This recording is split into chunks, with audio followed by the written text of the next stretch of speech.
Hi, welcome to Coding Bible channel. In this video, I will talk about two things. The first one is my plan for Angular course for beginner level, and then Angular modules. We will explain what's Angular modules. So let's start with my plan. My plan is first to create some videos to explain the Angular basics. The basics, without it, you can't do any task in Angular. Then I will create one or more videos, okay, to teach you my method for finding the solution for any task or finding the algorithm for any task, okay. And then I will use this method to solve one task in front of you to teach you how to use it. Then I will start giving you tasks, and I will create two videos for each task. One to tell you what is the task exactly and or what you should do. Then I will create a video for the solution. Okay, so this is my plan for beginner level. Now I will talk about Angular module, but before I talk about it, I need to say something. I have seen some comments on Facebook, people saying that, okay, remember that you can't use Angular modules in Angular 17. This is not true. You can use Angular module in Angular 17. However, its use is limited, and I will explain, of course, what is the only case we can use Angular module for it. But in the beginner level, we will use Angular modules as the old ways, because I have to teach you the old ways, because I have seen these days some projects, even in Angular 16, people use the old method and use Angular modules. So you have to know the old ways, okay? So let's create one module to explain more about Angular modules, and of course adjust our application to work in the old modules.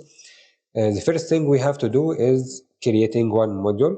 We will right click on source folder, choose this one, and we need to use the command that creates Angular module, which is ng generate, and you can of course write G for generate, and then module, and of course you can use M for module, and then the name of the module. But in this case, we need to use one optional parameter called routing, okay, to create the routing module that will be responsible for routing our application. So let's create it. It is now created here in app folder, and now we want to adjust main.ts. Okay, so we will use function called platform browser dynamic, and of course there is one called platform browser. And if you want to know more about platform browser dynamics and the platform browser, you can watch 3 videos in our course. I will create an appendix in the course at the end of the playlist, and you have to watch 3 videos, one for Angular compiler, and the second the difference between the two modes of Angular compilation, which is GIT and AOT. Then you have to watch the third video, which is the difference between platform browser dynamic, platform browser, and this function, which is Bootstrap application. Okay, but for now we need to use this one. Okay, then Bootstrap module, and you will use app module. Okay, and now we need to just delete this part. Okay, and of course we don't need this. Okay, and now because we use root module, we need to use the Bootstrap property here, and we will write in it app component. Okay, so we need to go to app component here, and we need to remove this part, because we don't need standard component the old way without standard component. And of course we need to add app component in the declaration, because in the old ways when you create one component, you have to put it in the declaration property of one module at least. It's looks like the same as, for example, you are creating any program, and you can't create or declare two classes with the same name. Okay, so this is the same here. You can declare more than one component in you can to create or to declare the same component in two modules. Okay. Okay, and now we need to delete this one and this one. Okay, and now we need to check if it's working or not. Let's see ng s-o.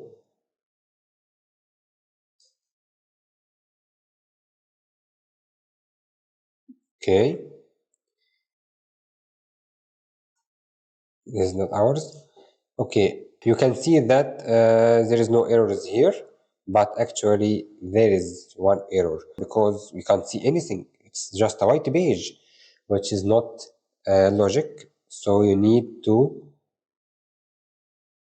right click and see inspect, and of course you can see one error in the console. This error say that a required injectable wasn't found in dependency injection. Don't worry, I will explain what is injectable, what is dependency injection. We will explain all of these, but for now for bootstrapping using ng module, you need to import browser module. So we need to import it here.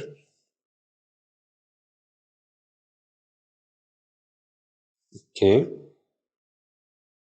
and now it works. Okay, so our application working fine now in the old ways. So now let's talk about the composition of Angular module. It has two parts: a class, TypeScript class, it's just a class, and decorator. And if you want to know more about Angular decorators or about the decorators, you can watch the video in the appendix of the course. Okay. But for now, decorators will add this metadata that is used by Angular compiler. And here I said Angular compiler, and you have already know that we have TypeScript compiler. So this means that we have two compilers. Yes, we have two compilers, and you can watch the videos in the course appendix to know about this. Okay.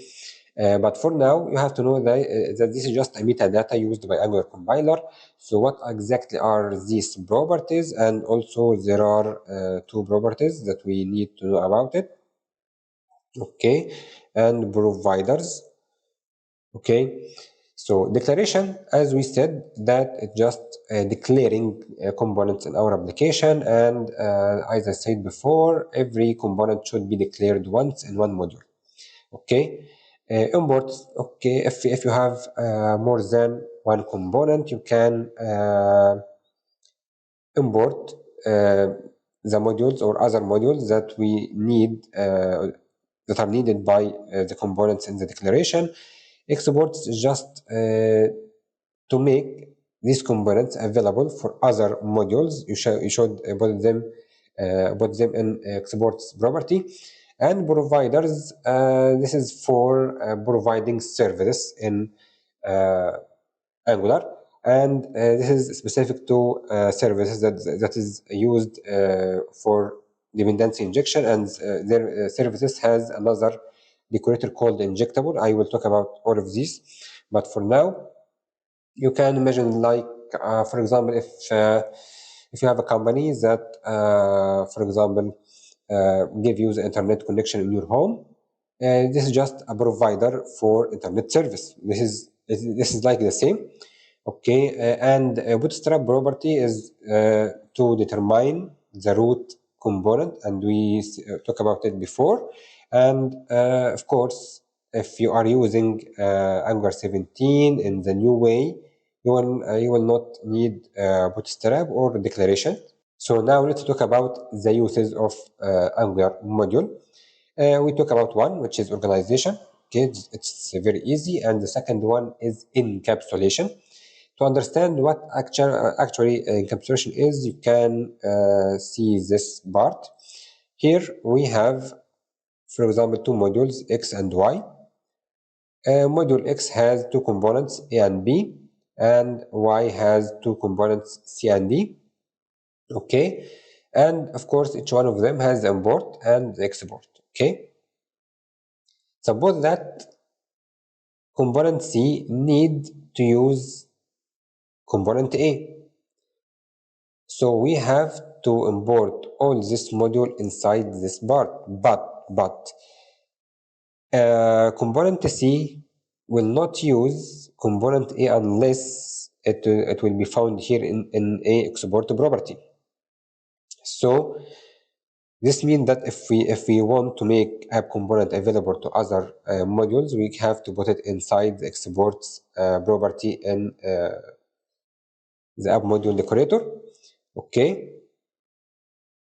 So encapsulation means that components will not be available for other components, or like putting boundaries for components, and only if you want to make some of components available, you can just put it in exports. This means that these components can't use the component B because it's not in the export. Okay, this is what I mean by encapsulation. It's the same like declaring private variables in classes, and of course you know that you can't use private variables outside the class. You can use it only inside the class. This is the same here. The components that is found inside the declaration, they can use each other, but the other components outside the module can't use them unless they are found in exports property. Now let's talk about the third use, which is lazy loading. So what actually is lazy loading? To understand it, let's talk about Angular application without lazy loading first. Okay, without lazy loading, when you build your application, you will have one file called main.js. Okay, this file contains the whole application in one file, and let's imagine that this application, or sorry, this file, the size of this file is 3 megabytes. Of course, this is not good for performance because this causes two problems. First one is that when your customer open your website, Chrome or a browser have to download 3 megabytes. Okay, and of course, for the page that the user is using, you don't need the whole code, or you don't need the whole 3 megabytes. So is there a way to divide it and use only what we need? Yes, and this is the lazy loading. So let's imagine that main.js has 3 modules, X, Y, Z, and each one has, or the size of each one is 1 megabyte. Okay, so let's imagine that the page that your user are using is found inside X module. This means that Chrome will get main.js. The main.js contains the code that leads to the 3 others. Okay, I will not talk about it in details, but let's imagine like this one. Okay, so first, the size of main.js will be very small, and then Angular will get this one, and then get this one, which is about 1 megabyte, which is about the third of or the third of this problem. Okay, so this is good for performance. So we use lazy loading to improve performance. Okay, so you may think that, oh, this is very, very useful, and this means that Angular module is very good. Actually, no, because even if we are using lazy loading, it increases performance a little bit, but lazy loading with modules, it just divide the codes, but standalone components divide it more. For example, here it's just 1 megabyte, and if this one has 3 components, maybe one for 100 kilo and the other 100, for example, and the other whatever kilobyte, with standalone component we can divide it into these parts. So I will explain about this part in the next video, don't worry, but for now you have to understand what is actually lazy loading. Okay, And in the next video, I will talk about the disadvantages of Angular modules and how standalone components solve these problems. Okay, one last thing. You have to know that there is a difference between the ECMAScript module and the Angular module. The module in ECMAScript or in JavaScript is just a file. Each file is a module. But in Angular, a module is a class. It is not a file. Okay.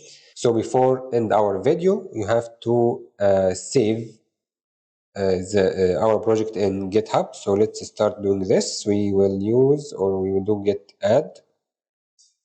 Okay, then git commit -m for message, and then we will write a message like, for example, adjusting the app for old method.